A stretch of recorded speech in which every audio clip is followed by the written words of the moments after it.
what's your emergency?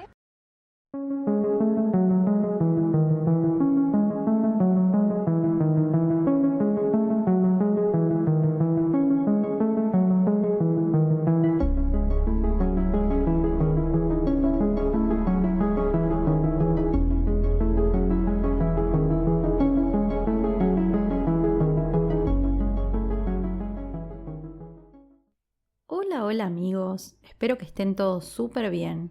Yo soy Mika y les doy la bienvenida a este nuevo episodio de Un Rato de Misterio. En el día de hoy les voy a contar la historia de un asesino llamado Rodney Alcala, mejor conocido como el asesino del juego de citas. Antes de empezar, los invito a seguir el podcast desde la plataforma que me estén escuchando, ya que eso ayuda un montón a que estos episodios sigan circulando y esta comunidad crezca cada día más. Ahora sí, una vez más y como siempre, los invito si quieren a buscar un té, un café, lo que les guste tomar, y empezamos con el caso.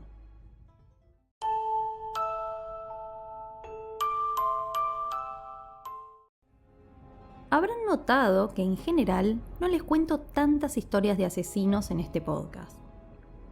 No me gusta demasiado darle entidad a los victimarios de los casos. Prefiero focalizarme en las víctimas y las historias que tienen para contar. Sin embargo, hace algunas semanas vi una película inspirada en un caso real que me pareció interesantísimo para compartir con ustedes. Seguro a algunos les suena el nombre Rodney Alcala. A mí también me sonaba, pero no estaba al tanto de toda su historia. Se las voy a compartir a continuación a la espera de que les resulte tan interesante como a mí. Rodney Alcala, o Rodrigo Jacques Alcala Bucor, nació en Texas en 1943.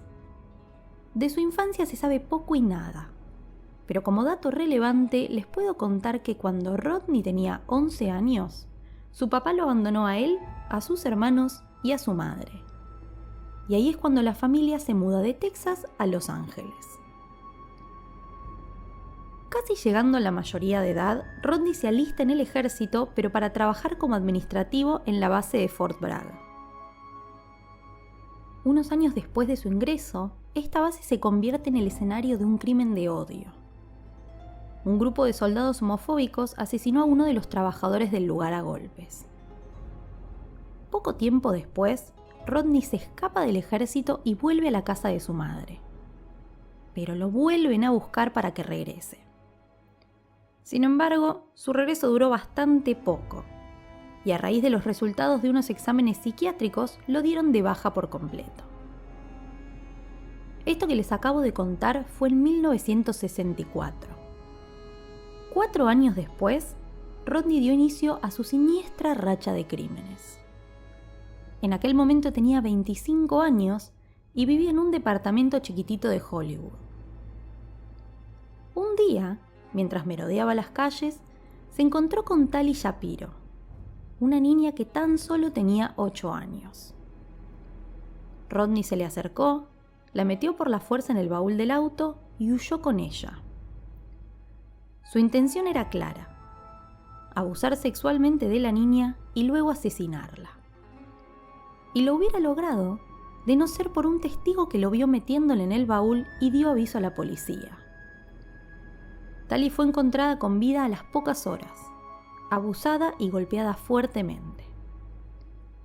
De Rodney no había ni rastros, pero no se escapó totalmente impune, porque las autoridades al menos ya sabían su nombre.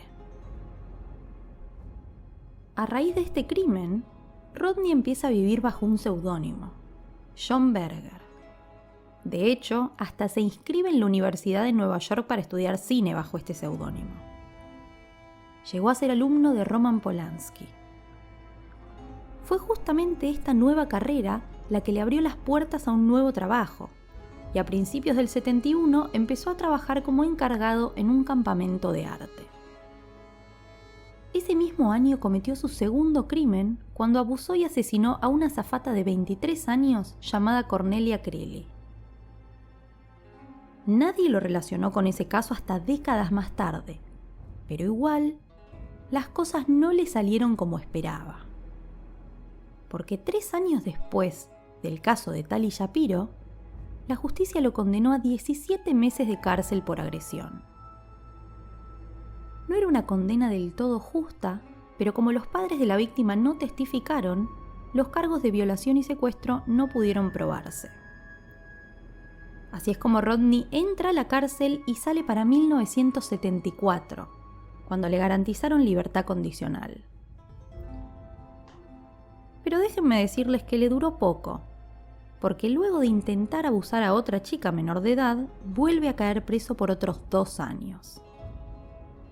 Eventualmente sale, se muda a Manhattan y continúa su racha de asesinatos. Su siguiente víctima fue una chica de 23 años llamada Ellen Jane Hoover, y su modus operandi exactamente igual a los casos anteriores. Abusó sexualmente de ella, la golpeó con violencia y luego la asesinó. Al poco tiempo hizo lo mismo con Monique Hoyt, de 15 años. Mientras todo esto pasaba, él seguía creciendo como profesional. Tenía un puesto en el equipo del diario Los Angeles Times e intentaba venderse como fotógrafo profesional.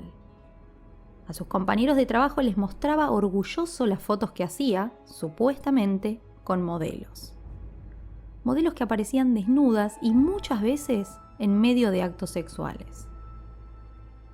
Como se imaginarán, estas no eran modelos profesionales, sino las víctimas que fue asesinando a lo largo de los años.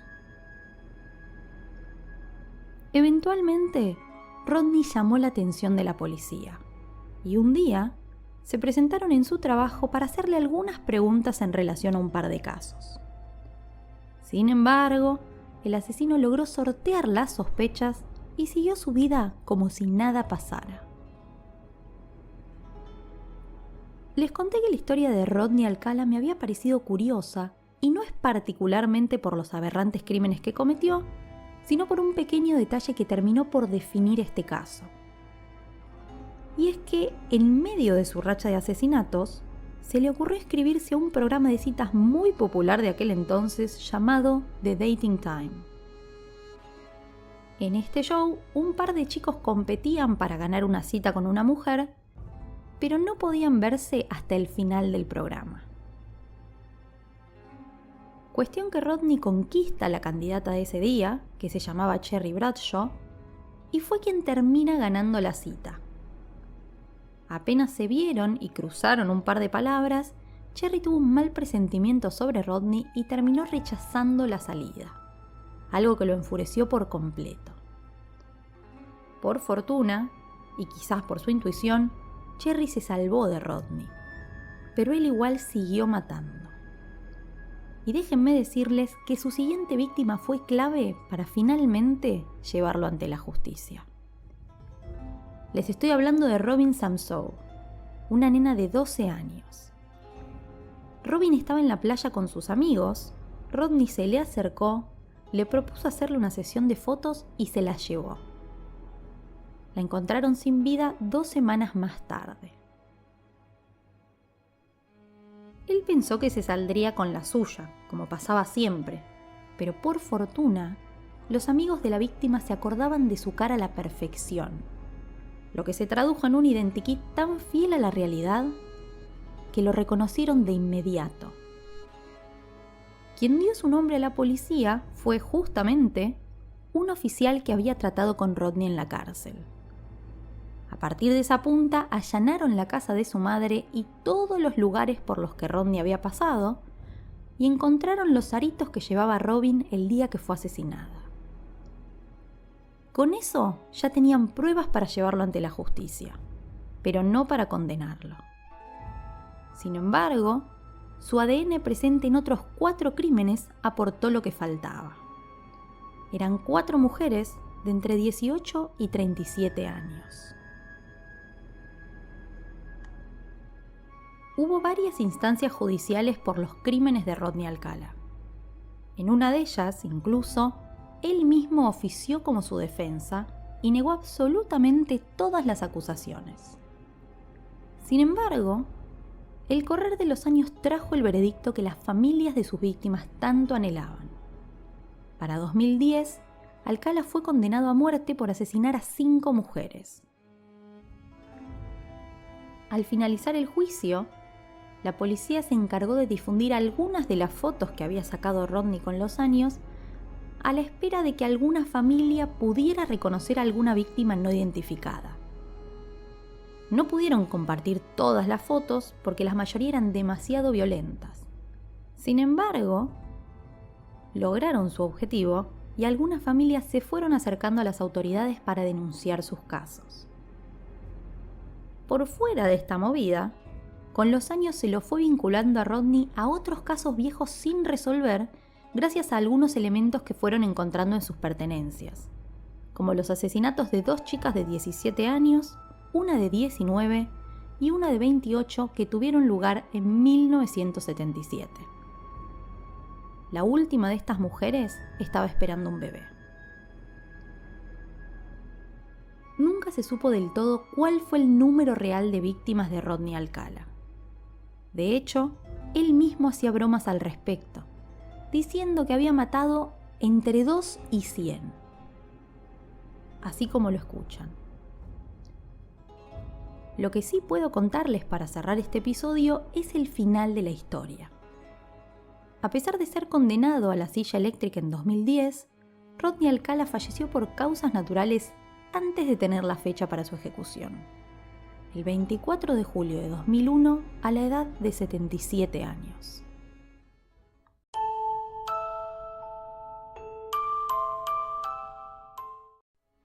Espero que les haya gustado este nuevo episodio del podcast y les agradezco por haber llegado hasta acá.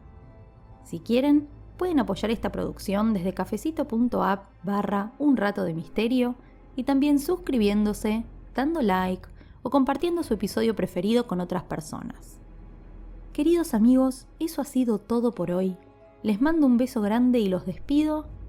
Hasta el próximo episodio.